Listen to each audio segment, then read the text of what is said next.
Hey guys, welcome back to our channel. In this tech tutorial video, we're going to teach you how you can add custom fields to your tasks on Asana really quickly. So let us get started right away. Head over to your workspace on Asana, access your My Tasks list here on the left panel to get a better overview of all tasks within your workspace.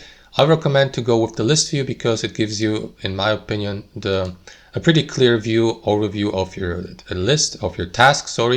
So what you want to do, guys, is sort your tasks by applying various fields. You have fields like these default fields here added by Asana, like the due date, the visibility, and so on and so forth. So you may, for example, click on one of these fields like the due date and select, for instance, the ascending due date or descending, and sort your results by these fields. As you can see now, that's the descending due date.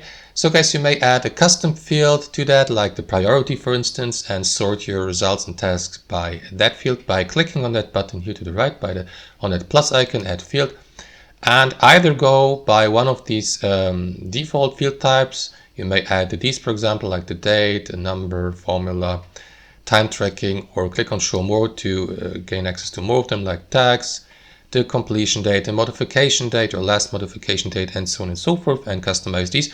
Or you'd like to add a completely new one, guys, a 100% clean, new and custom one. Click on this button here at the bottom, choose from library, and switch to create new here and create your new custom field, like as previously mentioned, priority, for instance.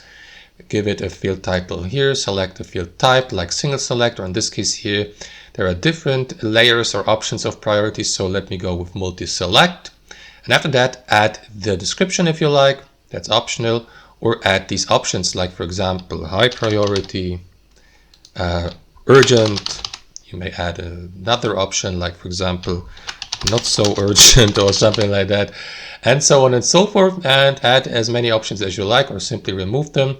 And once you're ready, guys, simply click on create field here, and that is going to add the field to your list of tasks. And so if I, for example, click on that field here for that task, I will be given the opportunity to assign a priority like high, or in this case here urgent, and that one is not so urgent, and so on and so forth. And as previously mentioned, guys, you may, for example, sort these entries by these fields by clicking on that arrow down icon here and sort or select sort ascending, sort descending, and so on and so forth, guys. So that's how it works in practice. Hope you enjoyed this video, got some value from it, and we'll see you next time on our channel.